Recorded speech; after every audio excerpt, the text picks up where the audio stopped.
అసలు ఖర్చు అనేది ఎక్కువ లేకుండా బడ్జెట్లో ఫ్యామిలీ మొత్తానికి సరిపోయే విధంగా మిల్ మేకర్తో అద్దరిపోయే వెజ్ బిర్యానీ రెడీ. ఏంటి మీకు కుకింగ్ రాదా? అసలు ఎప్పుడు కూడా ఈ బిర్యానీస్ ఇవేమి చేయలేదా? ఏం పర్లేదు, ఈ ఒక్క వీడియో మీరు చూసారంటే మీ దగ్గర ఒక 30 నిమిషాల టైం కనుక ఉంటే రెస్టారెంట్ స్టైల్లో మిల్ మేకర్ బిర్యానీ రెడీ. నమ్మకం కనుక కలగకపోతే వీడియో మొత్తం చూడండి, ట్రై చేయండి, మీకు ఎలా వచ్చింది అనేది కామెంట్ సెక్షన్లో చెప్పడం మాత్రం మర్చిపోవద్దు. ఇంకా ఏ మాత్రం లేట్ చేయకుండా మొదలు పెట్టేద్దామా? మళ్ళీ చెప్తున్నాను, చికెన్ మటన్ ఇవి ఏమీ లేకుండా బడ్జెట్లో మిల్ మేకర్తో వెజిటేబుల్స్ యాడ్ చేసి బిర్యానీ ఇంత టేస్టీగా వస్తుందని ఎవరు ఎక్స్పెక్ట్ చెయ్యరు. ఇంకొకటి మీకు కుకింగ్ రాకపోయినా సరే ఇందాక చెప్పాను కదా, అసలు ఇబ్బందే లేదు, అంత క్లియర్గా స్పష్టంగా మీకు ఎక్స్ప్లెయిన్ చేశాను, సింపుల్గా అయిపోతుంది. ఇక మొదలు పెట్టేద్దాం పదండి. ముందుగా ఈ వెజ్ బిర్యానీ ఏదైతే ఉందో దీనికి కొన్ని సీక్రెట్స్ ఉన్నాయి. ఆ సీక్రెట్స్ మనం ఒక్కొక్కటిగా చూద్దాం.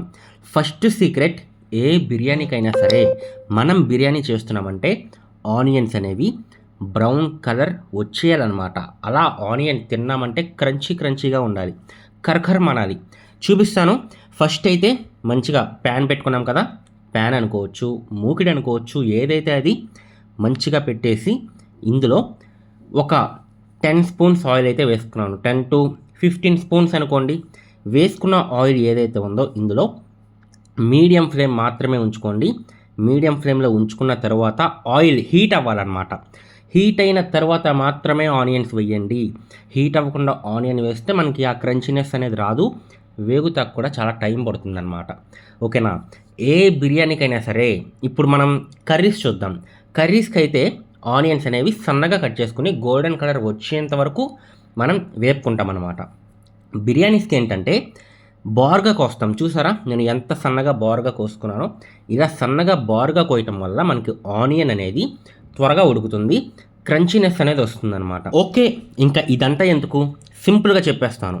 ఆనియన్స్ బ్రౌన్ కలర్ రావాలి, క్రంచీనెస్ అనేది రావాలి. చూసారా, ఇక్కడ నేను బ్రౌన్ కలర్ వచ్చిన తరువాతే నేను ఆనియన్స్ అనేవి బయటికి తీస్తున్నాను. ప్యూర్ బ్రౌన్ రావక్కర్లేదండి, ఇదొక సీక్రెట్ గుర్తుపెట్టుకోండి. నేను గోల్డెన్ రాగానే బయటికి తీసేస్తున్నాను కదా, బయటికి తీసిన తర్వాత అది కలర్ ఇంకా చేంజ్ అవుతుందన్నమాట. ఇందులోనే మీరు ప్యూర్ గోల్డెన్ కలర్ వచ్చేంత వరకు ఉంచితే బయటికి తీసిన తర్వాత మాడిపోయే అవకాశం ఉంటుంది, అంటే నల్లబడిపోతాయి. ఓకేనా? సో లైట్ గోల్డెన్ ఈ విధంగా వచ్చిన తర్వాత వీడియోలో ఎలాగైతే చూపిస్తున్నానో ఈ కలర్ వచ్చిన తర్వాత బయటికి తీసేసుకున్నారంటే బయటికి వచ్చిన తర్వాత కూడా కొంచెం ఉడికి మనకి కలర్ కూడా చేంజ్ అవుతుంది బయటకు వచ్చిన తర్వాత ఒక 5 నిమిషాలకి. ఈ ఆయిల్ ఏదైతే ఉందో మనం బిర్యానీకి ఆ ఆయిలే యూస్ చేసుకుంటాం. ఎందుకు ఆ ఆయిలే మనం యూస్ చేస్తాం చెప్పండి? చెప్తాను. గోల్డెన్ కలర్ వచ్చినాయి కదా, ఈ ఆనియన్స్ అనేవి పక్కన పెట్టేద్దాం. ఓకే, ఆ ఆయిలే ఎందుకు యూస్ చేస్తాం అనేది చెప్తాను. ముందైతే ఇక్కడ మనం మసాలాస్ అయితే చూద్దాం. ముందుగా ఇలాంటి ఒక మూకిడి తీసుకుని ఇందులో ఒక 4 ఇలాచి, 4 లవంగం, ఈ రెండింటితో పాటుగా పుదీనా కట్ట ఒక కట్ట వేసేసుకోండి. ఇక్కడ ఈ బిర్యానీ అనేది నేను సింపుల్గా చూపిస్తున్నాను, మీకు కుకింగ్ రాకపోయినా సరే చేసేయచ్చు, అంత ఈజీగా ఉంటుంది ఈ బిర్యానీ రెసిపీ అనేది. నార్మల్గా బిర్యానీ అనేది చాలా వెరైటీస్లో చేయొచ్చు, ఇది సింప్లెస్ట్ ఫామ్ అనమాట, అంటే ఈజీగా సింపుల్గా అయిపోతుంది. పుదీనా వేసాను కదా, ఒక కట్ట వేసాను, దాంతోపాటు కొత్తిమీర కూడా కొంచెం వేసాను, 2 స్పూన్ల అల్లం వెల్లుల్లి పేస్ట్ కూడా వేసాను. వీటితో పాటుగా టొమాటో అనమాట, ఒక 2 టొమాటోలు తీసుకుని ఇక్కడ 1/2 kg రైస్ కండి నేను చెప్పేది, 1/2 kg రైస్కి ఈ కొలతలన్నీ కూడా 2 టమాటాలు, 2 ఉల్లిపాయలు, ఒక 6 నుంచి 7 మిర్చి ఇలా చిన్నగా కట్ చేసేసుకోండి. ఇవన్నీ వేసాం కదా, ఒకసారి ఇవన్నీ బాగా కలిసే విధంగా కలుపుకోవాలి. వీటితో పాటుగా లాస్ట్లో వేసింది కరివేపాకు. ఓకే, ఈ విధంగా అన్నీ కూడా బాగా కలిపేద్దాం. ఓకే, ఇవి కలిసే లోపు అదే ఆయిల్ ఎందుకు యూస్ చేయాలి మనం అంటే, ఆనియన్స్ అనేవి ఆయిల్లో ఫ్రై చేసాం కదా, ఆనియన్ ఫ్లేవర్ మొత్తం కూడా ఆయిల్లోకి దిగుతుందన్నమాట. దిగి ఆ ఆయిల్ ఎప్పుడైతే మనం యూస్ చేస్తామో బిర్యానీలో అదిరిపోతుంది టేస్ట్ అనేది. ఓకేనా? సో మొత్తం కలిపేసిన తర్వాత ఇందులో ఒక 4 స్పూన్స్ సాల్ట్ అయితే వేస్తున్నాను. ఈ 1/2 kg రైస్కి 4 స్పూన్స్ సాల్ట్ అయితే పడుతుందన్నమాట. ఓకే, సాల్ట్ కూడా వేస్తాం కదా. ఇక 1/2 kg రైస్ కాబట్టి ఒక 2 గ్లాసెస్ రైస్ అయితే నాకైతే వస్తుంది. దీనికి 4 గ్లాసెస్ వాటర్ అయితే పడతాయి అన్నమాట.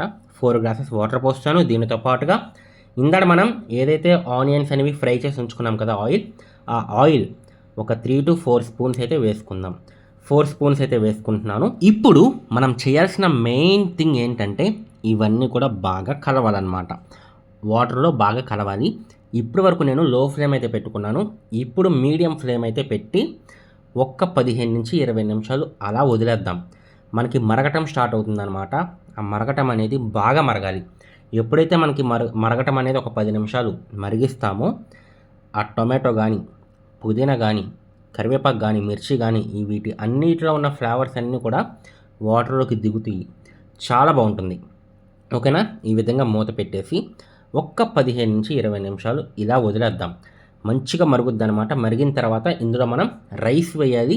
అయితే ఆ రైస్ వేసే ముందు ఇందులో మసాలాస్ అయితే వేసుకోవాలి. ఆ మసాలాస్ ఏమేమి వాడతాం అనేది కూడా నేను మీకు చూపిస్తాను ఇప్పుడు. ఈ విధంగా మరుగుతున్న టైంలోనే అంటే మనకి ఇంకా మంచిగా మరిగిందనమాట. ఒక 15-20 నిమిషాలు అయిపోయింది. ఇందులో ఒక 2 స్పూన్స్ కారం అయితే వేసుకోండి. 2 స్పూన్స్ సరిపోతుంది, ఎక్కువ అక్కర్లేదు. దీనితో పాటుగా 1 స్పూన్ మాత్రమే సాల్ట్ వేస్తున్నాను. ఇందాక వేసాం కాబట్టి సరిపోతుందన్నమాట. ఈ రెండింటితో పాటుగా కొంచెం ఉంటే కనుక బిర్యానీ మసాలా బయట మనకు షాప్స్లో దొరుకుతుంది. 10 రూపీస్ ఇలా ఉంటుందన్నమాట ఒక ప్యాకెట్. హాఫ్ వేసుకుంటే సరిపోతుంది, వెజ్ కాబట్టి. ఇందులోనే బిర్యానీ ఆకు ఒక 3-4 బిర్యానీ ఆకు అయితే వేసేసుకోండి. ఇంతే. ఇక ఇందులో మనం ఏం కూడా వేయం. ఫైనల్గా గీ అన్నమాట. గీ అనేది మ్యాండేటరీ. ఈ గీ వేస్తే మనకి బిర్యానీ అనేది నెక్స్ట్ లెవెల్ వెళ్ళిపోతుంది. టేస్ట్ అనేది బిర్యానీ కనుక స్కిప్ చేశారంటే టేస్ట్ అంత బాగోదు. తెలుసు కదా, నార్మల్గా ఉంటుంది. అదే మీరు కనుక ఈ గీ ఎప్పుడైతే యాడ్ చేస్తారో మనకి రైస్ అనేది చాలా బాగా వస్తుంది. టేస్ట్ అదిరిపోతుంది. ఈ గీ అనేది ఎంత యాడ్ చేయాలి? ఒక 4 to 5 స్పూన్స్ యాడ్ చేసుకుంటే సరిపోతుంది. ఇంకా ఎక్కువ వద్దు. ఇంకా ఎక్కువ యాడ్ చేస్తే కనుక మొత్తం కూడా గీ టేస్ట్ వచ్చేస్తుంది అనమాట. ఓకే, 4 to 5 స్పూన్స్ అయితే కరెక్ట్గా ఉంటుంది. ఈ విధంగా గీ కూడా యాడ్ చేసేసిన తర్వాత మరుగుతున్న టైంలోనే ముందుగా నానబెట్టుకున్న రైస్, ఈ రైస్ ఏదైతే ఉందో ఒక 2 hours ముందే నానబెట్టుకోవటం చాలా బెస్ట్. ఎందుకంటే టేస్ట్ చాలా బాగుంటుంది అనమాట. ఎప్పుడైతే మీరు ఒక 2 గంటలు నానబెడతారో రైస్ యొక్క టేస్ట్ అనేది చాలా బాగుంటుంది. అండ్ ఎప్పుడైతే మనం 2 hours ఎప్పుడైతే నానబెడతామో రైస్ అనేది చాలా మెత్తగా ఉంటుంది, చాలా బాగుంటుంది అనమాట. ఇక్కడ ఇంకొక చిన్న టిప్ ఉంది, అది కూడా చెప్తాను. ముందైతే మనం రైస్ వేసేద్దాం. రైస్ వేసేసిన తర్వాత ఇక ఫైనల్గా ఇందులో మిల్ మేకర్, ఈ మిల్ మేకర్ ఏదైతే ఉందో ఫస్ట్ మంచిగా వాష్ చేసుకోవాలి. జస్ట్ ఒక గిన్నె తీసుకుని ఆ గిన్నెలో మిల్ మేకర్ వేసేసి ఒకసారి వాష్ చేయండి అంతే. వాష్ చేసేసి ఇందులో వేసేసుకోండి. ఓకేనా? ఈ విధంగా మిల్ మేకర్ కూడా వేసేసిన తర్వాత ఇక ఫైనల్గా ఇందులో ఇంకొకటి వేయాలి. ఏంటి చెప్పండి చూద్దాం. అదేనండి, లాస్ట్లో స్టార్టింగ్లో మనం ఆనియన్స్ అనేవి ఫ్రై చేసి పెట్టాం కదా, ఆ ఆనియన్స్ అన్నీ కూడా పైన వేసేద్దాం. దీనితో పాటుగా కొంచెం పుదీనా అయితే ఉంచుకున్నాను లాస్ట్లో వేయటానికి.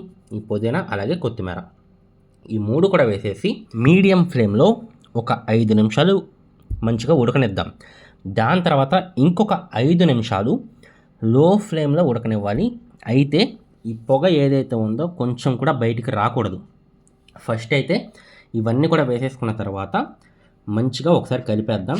ఇక కలిపేసుకున్న తర్వాత ఈ పొగ అనేది బయటికి రాకూడదు కదా, ఈ పొగ బయటికి రాకుండా ఉండటానికి మీరు చుట్టూరా ఒక క్లాత్ అయితే మీరు యూజ్ చేయొచ్చు.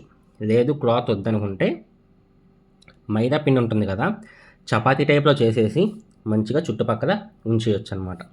నేనైతే క్లాత్ యూజ్ చేస్తున్నాను, నా దగ్గర ఉంది కాబట్టి. జస్ట్ ఆ పొగ అనేది బయటికి రాకుండా చూసుకోవాలి. 5 నిమిషాలు మీడియం ఫ్లేమ్, 5 నిమిషాలు లో ఫ్లేమ్ అలా పెట్టేసి పైన కూడా ఒక బరువు పెట్టుకోండి. అప్పుడు పొగ అనేది బయటికి రాదనమాట. ఈ 10 నిమిషాలు అయిపోయిన తర్వాత తీయొద్దు వెంటనే. ఒక 10-20 నిమిషాలు పక్కన పెట్టేయండి. పెట్టేస్తే మనకి దమ్ కూడా మంచిగా రెడీ అయిపోతుంది. చూసారా ఎంత బాగా వచ్చిందో? ఇదే మన యొక్క మిల్ మేకర్ బిర్యానీ అనేది. సింపుల్గా అయిపోతుంది, పెద్దగా టైం పట్టదు, దీనికి ఖర్చు కూడా చాలా తక్కువ. మరి ఈ బిర్యానీ మీరు కూడా చేసి మీకు ఎలా వచ్చింది అనేది కామెంట్ సెక్షన్లో చెప్పటం మర్చిపోవద్దు. దీంట్లోకి మంచిగా అలా పెరుగు చట్నీ చేసుకుంటే ఇంకా నెక్స్ట్ లెవెల్ అంతే. మరి ఈ వీడియో ఎలా అనిపించింది అనేది కామెంట్ సెక్షన్లో చెప్పండి. నేను చూస్తూ ఉంటాను ఎన్ని కామెంట్స్ వస్తాయి అనేది. వీడియో నచ్చితే కనుక లైక్ చేయండి. నెక్స్ట్ వీడియో కలుసుకుందాం. Bye bye.